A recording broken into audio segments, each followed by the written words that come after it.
Hi there and welcome to the Stock Club podcast, coming to you from the top floor of MyWallSt HQ here in Dublin, Ireland. I'm James, with me this week is MyWallSt co-founder and chief investor Emmett Savage and our head analyst Rory Carron. Today we're talking about the recent CEO change at Google, the parent company behind Jack Daniels, and our two favourite fitness stocks. So Rory, welcome back to the Stock Club podcast. You're missing last week. I know, yeah. You got on quite well without me, I have to say. It kind of made me feel you didn't really boost my confidence by actually pulling through that with flying colours. well, you probably know I started off 2 weeks ago with a question for Emmett, a stat question. So I'm going to hit you this week. How many Google search queries are there every second on average? Oh, every second. It's got to be in the millions. Every second. I don't know. What, 2 million? Can I go? Yeah. I don't think it'd be in the millions per second. Yeah, I'm going to go with 400,000. Just knock a zero off that, 40,000 every second. Wow. It's kind of reasonable, but I suppose if you're thinking every second. Yeah. So the reason I use the Google stat is because the first thing we're going to talk about is the recent leadership change at Google. So 2019 has already been a record-breaking year for CEO turnover, but the most significant of these recent changes was the news that Google co-founders Larry Page and Sergey Brin were stepping down as CEO and president of the parent company Alphabet last week. Rory, these two guys, I think it was in a Daily Insight, it was written, are two of potentially the most influential people of the 21st century anyway. But is this something that Google shareholders should be worrying about, this CEO president change? Definitely two of the most influential people in the last decade. Well, longer than decade really, since Google was founded back in late 90s, yeah. 90s. But as a shareholder, no, I don't think you should be worried, because it's, first of all, it's something that was going to happen. We kind of saw this happening ages ago. Whenever they reorganized the business to Alphabet and they stepped away from Google and made Sundar Pichai the CEO of that, it was clear that neither of the two of them were really that much interested in the running of the business anymore. Yeah. And it's not really surprising. I mean, you hear reports that they pretty much stepped down in all but name a long time ago. There's employees who have been quite upset that the two have walked away from what they see as kind of corporate governance train wreck, like employee complaints not being handled, bad culture in the company, and the two are kind of just washing their hands of it and walking away, when really they should be at least maintaining the culture of the company if you know they founded it and it's the company they love. But you know, Google has this has always been this incredible company that changed the entire way that we look at the internet and how we use the internet. Like, the internet was a real Wild West before Google got involved and started bringing order to the chaos. And not just in terms of like organizing the way we search for information, but organizing the way everything was monetized. Like, you and me joke all the time that the currency of the internet is outrage. Yeah. But, and maybe it is. But the dollar-based currency at the end of that is advertising. Yeah. Yeah. And so, like, think back to the days before Google, when you had those horrible pop-up banners with like, try and shoot the bullseye target to win a free iPod and all that nonsense. So Google changed all that, but what you got from very early on was that Page and Brin really had very little interest in this whatsoever. Like, advertising to them was like the lowest form of innovation. That's why they brought in Schmidt in the early days to let him run the show. And so for years, the two of them have been like, right, we're making all this money from advertising, but that's not really what we want to be doing. What we really want to be doing is out there changing the world and having all these side subsidiary companies doing mad stuff that's going to improve people's lives. Yeah, and like, people tend to forget that under the Alphabet umbrella, there are these like mental companies like Calico and I can't remember. Verily, and that are is Calico's it's not its motto, but its goal is something like to solve death or something crazy. Stop senescence. Yeah, because senescence, or the aging of a human being or of an organism, is considered a disease. We just don't think of it as such. Yeah. And I remember reading this, that they said, what is the most prevalent disease known to humankind? It's death. It's the inevitable disease. And it sounds crazy when you rewire your thinking to think, we have a turn of phrase, you died of old age, which is in fact not quite true. Sounds like the start of a zombie movie. It's like we're solving death. And that company, Calico, was it? Yeah, Calico. Yeah, their mission is to cure senescence, the natural aging process of cells, and that is one hell of a moonshot. It's more exciting than advertising, anyway. Well, it's definitely more exciting than advertising. But like, if you like, I mean, I suppose as a Google shareholder now, you'd be kind of split into one of two camps. So people have been saying for years that these other bets, this side thing that the guys are doing, is leaving the Google business, the core business itself, undervalued because there's money being, as we talked about a few weeks ago with SoftBank, and why that company is, on paper undervalued is because people think that Masason is going to take up the money he's made from all these good investments like Alibaba and shove them into bad investments like WeWork and Uber and the likes. So there's some investors who are like, oh God, stop this other bets thing, please. Like, and if you are going to pursue it, pursue it outside of Google. It's not core to the business in any way. Loon, might be an internet company, but why does Google have to be involved? Exactly, yeah. And if you let it go out by itself, and Page and Brink can fund these things themselves all they want, and you can see it survive in the real world rather than being in this kind of protected bubble of Google's kind of mad scientist university where anything goes and people are given kind of free rein to spend $1 billion a quarter on mad ideas. Yeah. So you've got kind of one side of investors who are thinking that way. And then you've got other investors who are like, no, this is why I'm investing in Google. I want to be part of this mad experiment that they're doing where they have all the money in the world to take these big bets and try big things. But it just seems like it's so far removed from the core business that, Bryn and Page are kind of using it as their own kind of personal play fund. Yeah. There's definitely a feeling of that, I think. I think maybe, the fact that they're not giving up, the fact that they're walking away from the business and not giving up their super voting shares is probably riding people a bit the wrong way. Yeah. Like, if you're not going to be involved in the business, fine.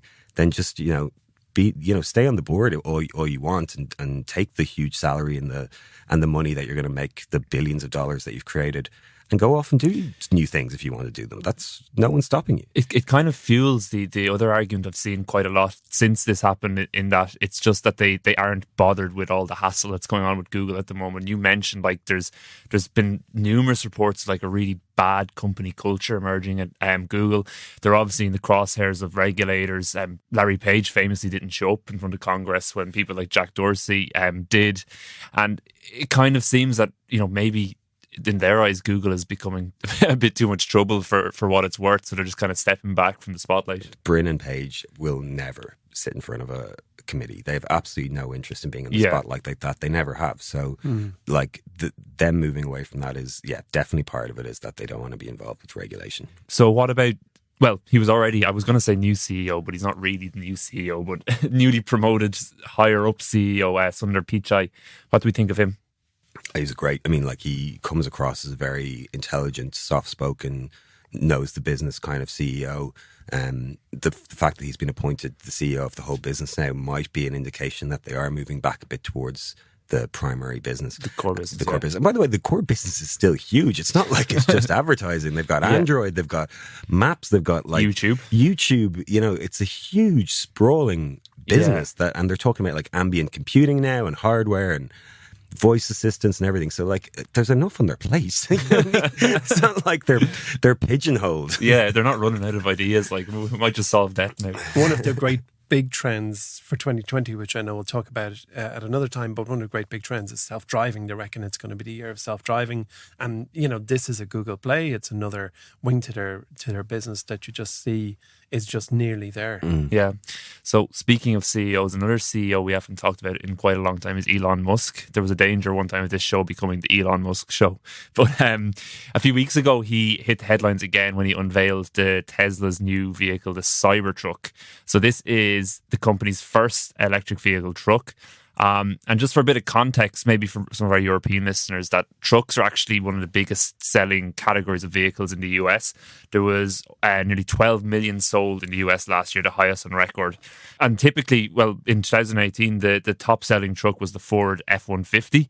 just sold shy of 1 million units this year. And I suppose why Elon Musk has been in the headlines is that he put up a video of Tesla's new Cybertruck pulling against Ford's F-150 and completely kind of embarrassing it, I suppose. And a kind of a war of words erupted between the two companies challenging each other, which I don't think amounted to much. But Roy, what do you make of Well, first of all, can we congratulate Elon on being found not guilty, or he doesn't have to pay. He doesn't have to pay that poor sweet old man.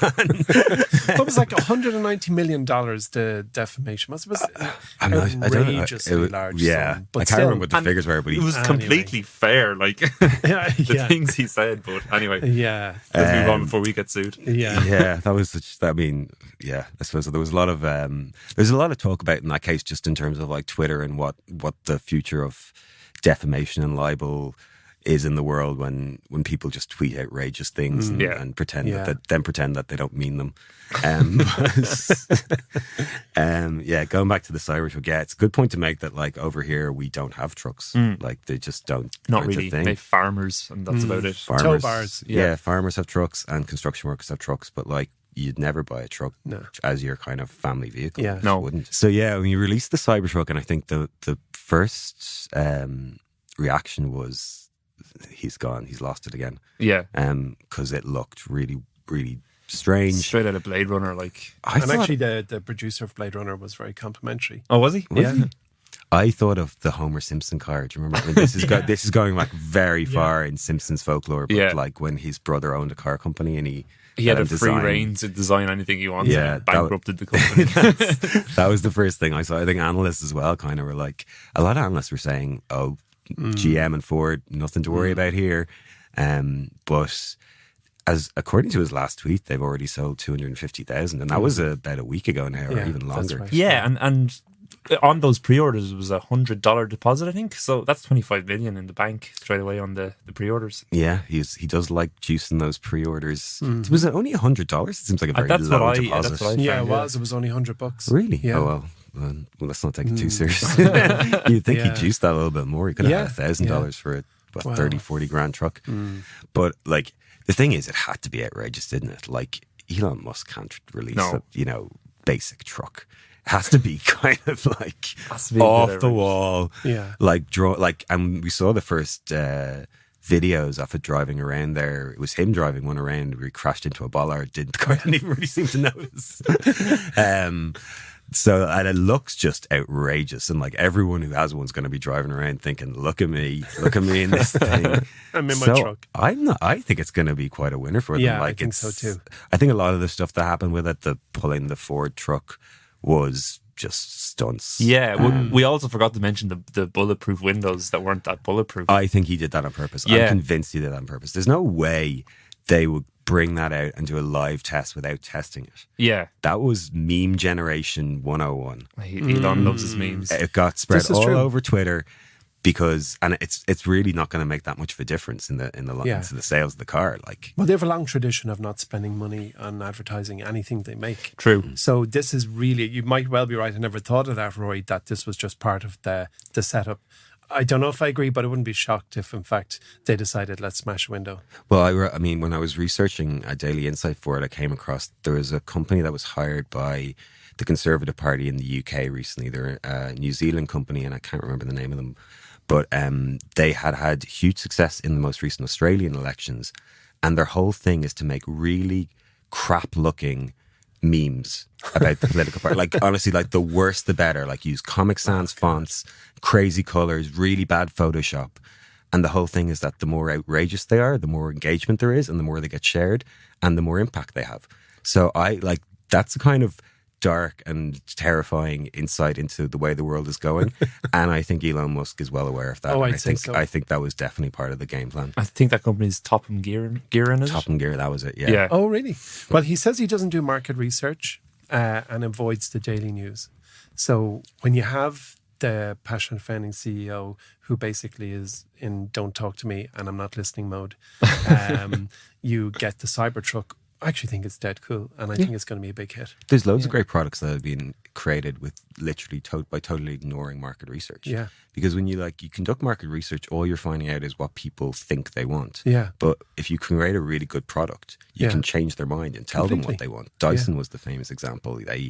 When he released his first vacuum, they product tested it, and all the focus groups were like, love the vacuum, but we hate the see-through dirt collector, which shows all the dirt flowing around. And he refused to change it. He was like, no, it's staying that way. Yeah. And it turned out to be the most beloved feature of the thing, because you could see how well it was working. And people were then like, wow, this is a really powerful vacuum cleaner. So I like his no market research, no advertising thing. Go for him.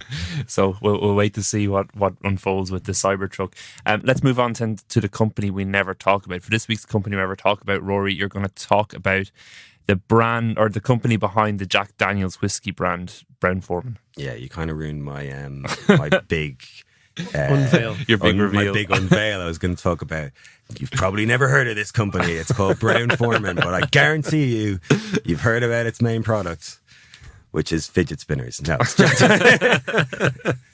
Jack Daniel's Tennessee whiskey, ranked number 4 in the spirits brands worldwide, and the largest American brand whiskey in the world. What's number 1? Johnny Walker. Johnny Walker. Johnny Walker, and I think Smirnoff is number 2. Yeah. I'm not sure what number 3 is actually, but so it's that's their main product is Jack Daniel's. They also own a couple of other premium whiskey and tequila brands, including Woodford Reserve, Slane, which is an Irish whiskey. I don't know if I call it a premium Irish whiskey. We don't really drink it here. It's called Slane. Yeah, Slane. As a former whiskey drinker, I don't think I've ever tried it. Yeah, it's made up in Slane Castle, but it's definitely not massively popular here, but you never know what's going on over in, different markets have different kind of values on different brands. And then El Jimador, which is a tequila brand, very premium tequila brand. It's a $30 billion business, brings in about $3 billion a year, and it grows pretty steadily between 5 and 10% a year. No explosive growth coming out of it. But it is one of the best run spirits companies in the world. So if you look at something like Diageo is 4 times bigger than Brown-Forman, and yet they both bring in the exact same operating margins at about 33%. Okay. So all you economists with economies of scale, the Brown-Forman have just blown your theories right out the window. They're just really good at bringing money down to the bottom line in this business. There's a few reasons why we really like Brown-Forman as a long-term investment. And as I say, it's not going to be it's not going to double in the next 2 years or whatever. It's a slow growing business.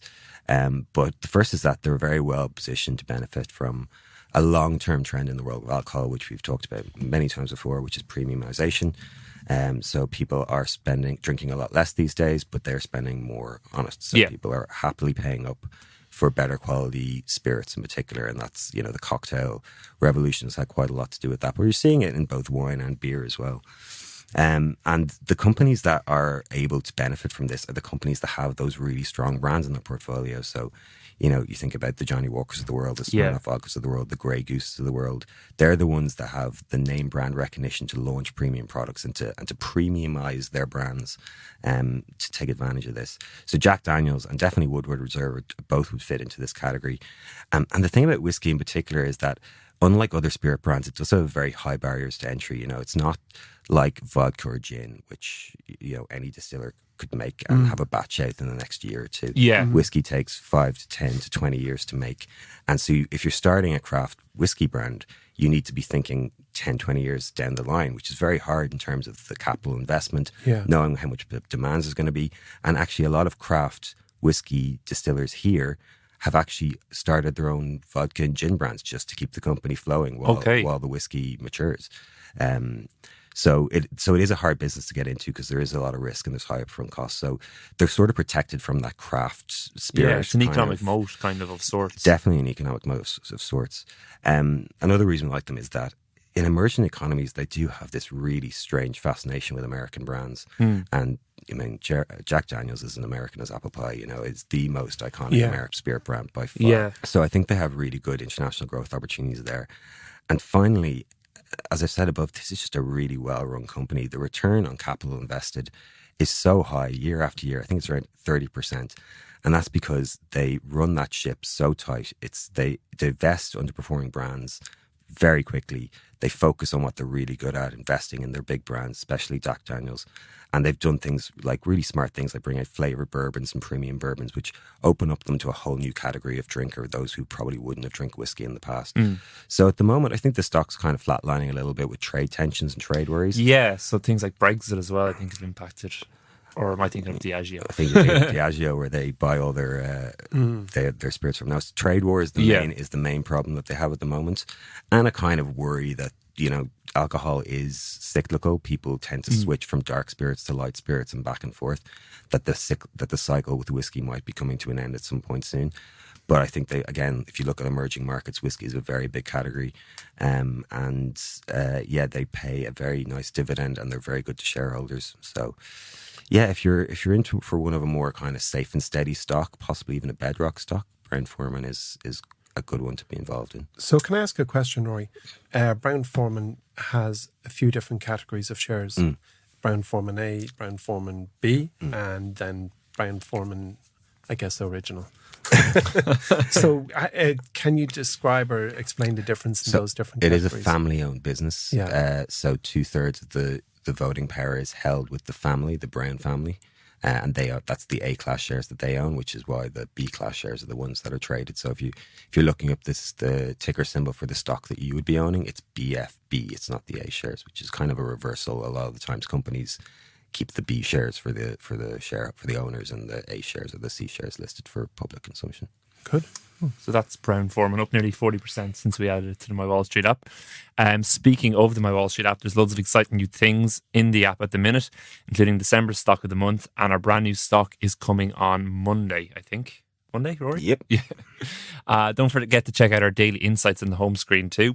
And this is where our analysts write about some of the things like why Spotify hasn't been added to our market-beating shortlist yet, and the reasons why there'll be no Baby Yoda in stores this Christmas. We also launched a brand new service this week. Rory laughed at Baby Yoda. Speaking of Baby Yoda. Sorry, I shouldn't laugh. I wrote it, but it's just still tickles me. Yeah. We've also launched a brand new service this week, Emmett, called Horizon. Do you want to give us a quick few lines on what Horizon is? Yeah, sure. Horizon is, as you said, James, it's a new service that we've launched here at MyWallSt, and very simply, I am taking real money and I'm starting from the ground and I'm building a portfolio of stocks that I believe have a more than fair chance at having a disproportionately positive return. My vision for the Horizon service is actually very, very long term. It's a 12-year perspective, hence being called Horizon. We have a 12-year horizon on this, because when you find great businesses early on, investing too early, as we will do in some of the businesses in Horizon, is a long wait. And there is barely a global brand out there that didn't sit flat from when it floated for very, very many years, and you could have bought shares in whether it's Nike, Amazon, Apple, Facebook, whoever, and found that you're holding on for years and years at the same price at which you bought, and that's the purpose, that's the driving logic behind the Horizon portfolio and Horizon service, that we will find great businesses, invest in them early, because too early is way better than too late. Absolutely. So if you want to find out more about Horizon, I'll include a link in the notes for today's show. Jargon Busters. So Emmett, you're going to take it this week, and this comes in from one of the longtime MyWallSt members, Damien O'Sullivan. He got in touch with us through the app, and he asked, would it be a good strategy to invest in dividend-paying stocks when the stock market is going well, and then when a recession comes, start buying growth stocks with those dividends at discounted prices? So it's kind of a bit of a question about a strategy about... The first thing is, any strategy needs to be tested with data, or back tested, or preferably someone else has tested it for you, and published some kind of results that you can say this is a good strategy. So Damien's question is smart. It also sounds quite complex, and convoluted. And I think in order to successfully employ that strategy, you really want to have a fairly rugged understanding of everything in your portfolio, when you bought and why. We advocate buying quality business and holding for the very long term. This is I found it to be quite a complex approach. Okay. So logically, I think that it is probably a good strategy but don't forget that businesses adjust their dividends. So so saying I'm going to buy dividend-paying stocks when the stock market is going well is part one of his question. Then a recession comes and start buying growth stocks with the dividends. It's all very predicated on good timing, really good judgment, and it sounded like quite a complex equation to me. So, my short answer to Damien is that I wouldn't have the brain power to employ that strategy effectively. Yeah. What do you think, Rory? I think that most people are terrible at timing them. I think that people simplify it too much. It's like, oh, okay, well, when the stock market is going this way, I'll do this thing, and when it's going the other way, I'll do the other thing. That's not really how things work. You don't know how you're going to react when you see your stocks dropping 20, 30%. You don't know what your visceral reaction is going to be. Yeah. And I think people overestimate themselves a lot when it comes to these kind of things. I'm not saying this person in particular. I'm saying everyone does. It's human nature. Yeah.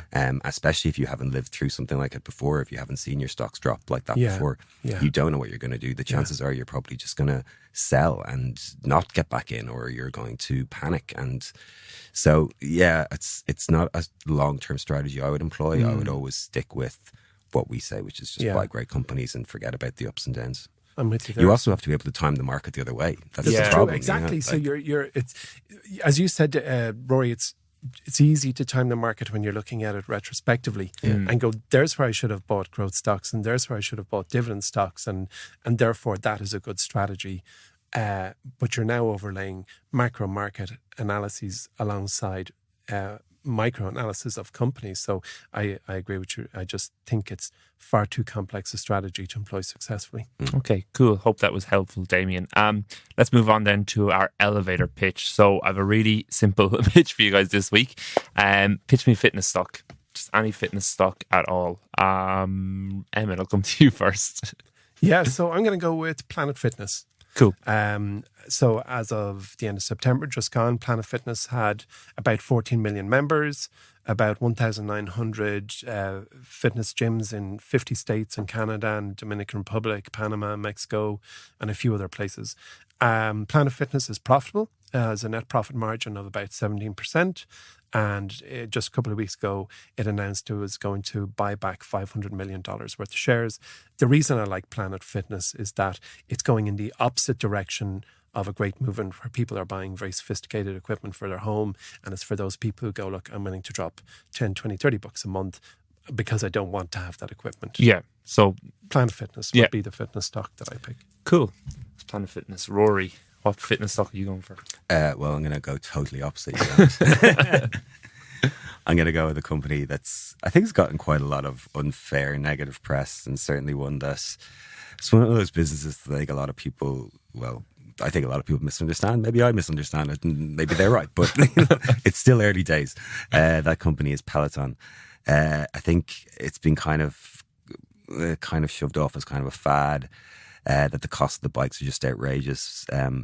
But actually, we've talked about this before. If you look at the numbers, it's a very high-performing business with a product that users absolutely love. They have currently 1.6 million users. About a third of them are subscribed to their premium connected fitness service with a 94% retention rate. They brought in over 900 million in revenue in 2009, and that was up 100%, or over 100%. And finally, just to put a little cherry on top, we've talked a lot about this year about companies and obfuscation in their reporting and in their prospectuses. Peloton's reports are brilliant. They are just absolutely beautiful, and they're so clear and presented so well. And to me, as an investor, I think that's a very good sign of good corporate governance. And I think it's a sign that they have really high amount of faith in their business going forward. So that's Peloton. So, yeah. Two exact opposite ends of the spectrum, really. If I had to pick one, I think I'd go with Planet Fitness, because in my mind, Planet Fitness is kind of like the Florida man of stocks. So, whenever you Google Florida, What?